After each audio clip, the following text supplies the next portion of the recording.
Hello guys. और अब हम लोग जो है एमेंसिपेशन ऑफ बिली 3 को करेंगे।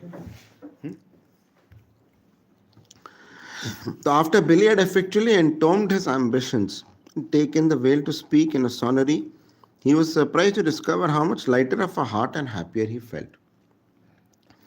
He realized what a long, restless struggle he had maintained and how much he had lost by failing to cull the simple but wholesome pleasures by the way. His heart warmed now to Emswell and the friends who had refused to set him upon the pedestal. It was better, he began to think, to be Billy and his father's son and to be hailed familiarly by cheery neighbors and grown-up playmates. उसको लगा कि भाई आप ठीक है, जो है सो है, अपनी लाइफ को आप एक्सेप्ट करो, आगे बढ़ो. Than to be your honor and sit among strangers, hearing maybe though through arguments of learned counsel that old man's feeble voice crying, "What would you do without my son?" मतलब मैं ना क्या करूँगा. Billy began to surprise his acquaintances by whistling as he walked up the street. जैसे मैं गाता हूँ वैसे वो whistling करने लगा. Others he astounded by slapping them disrespectfully upon their backs and raking up anecdotes he had not the time to recollect for years. और किस्से सुनाने लगा, लोगों को बात करने लगा. Though he hammered away at his law cases as thoroughly as ever, he found more time for relaxation and the company of his friends. Company of the Friends. और दोस्त वगैरह आते हैं, आप खूब रिलैक्स हो गया था फ्रेंड्स से. Some of the younger set were actually after him to join the golf club. तो उसके younger set ने कहा भाई तुम golf club को join कर लो. A striking proof of his abandonment to obscurity was his adoption of a most undignified and rakish little soft hat, reserving the plug for Sundays and state occasions. Sunday Monday को पूरा ऐश करता था, एक hat VAT पहन के निकलता था. Billy was beginning to enjoy Emville, though that irrelevant burg he had neglected to crown him with bay and myrtle.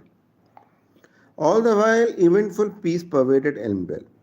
The governor continued to make his triumphal parades to the post office with the journal as his chief marshal.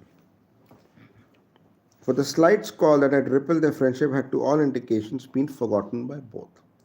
दोनों अपना general वो घूमते रहे. But one day Elman woke up to a sudden excitement. The news had come that a touring presidential party would honor Elmville by a 20-minute stop.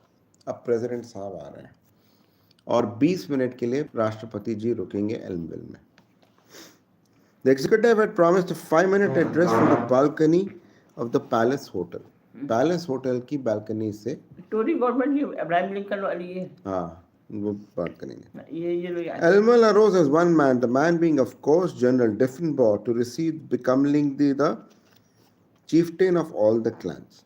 तो Elmville ने कहा कि General Diffenbaugh करेंगे.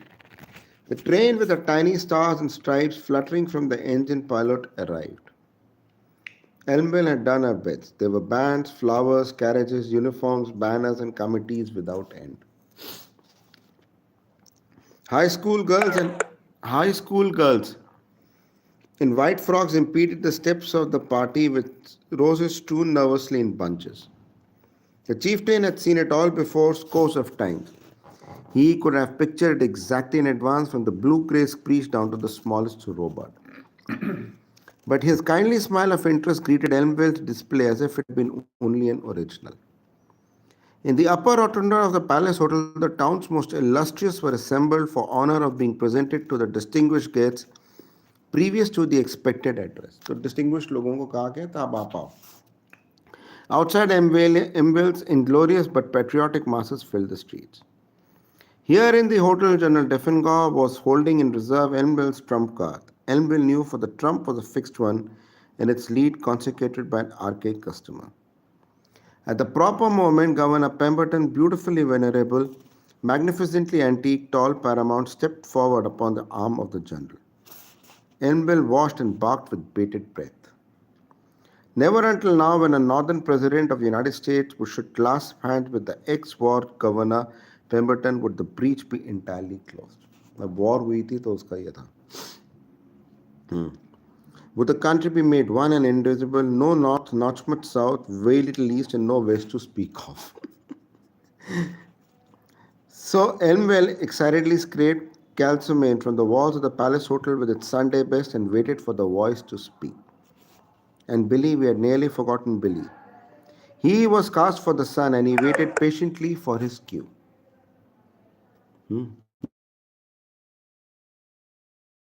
He carried his plug in his hand and felt serene. He admired his father's striking and air and pose. After all, it was a great deal to be son of a man who could so gallantly hold the position of senator for 3 generations.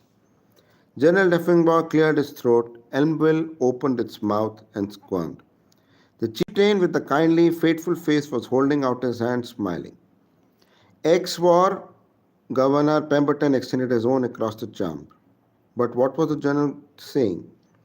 Mr. President, allow me to present to you the one who has the honor to be the father of the foremost distinguished citizen, learned and honored jurist, beloved townsman and model southern gentleman, the Honorable William Pemberton. This is the end. हाँ, खत्म। क्या ये किसने introduce करा? उसने अपने father ने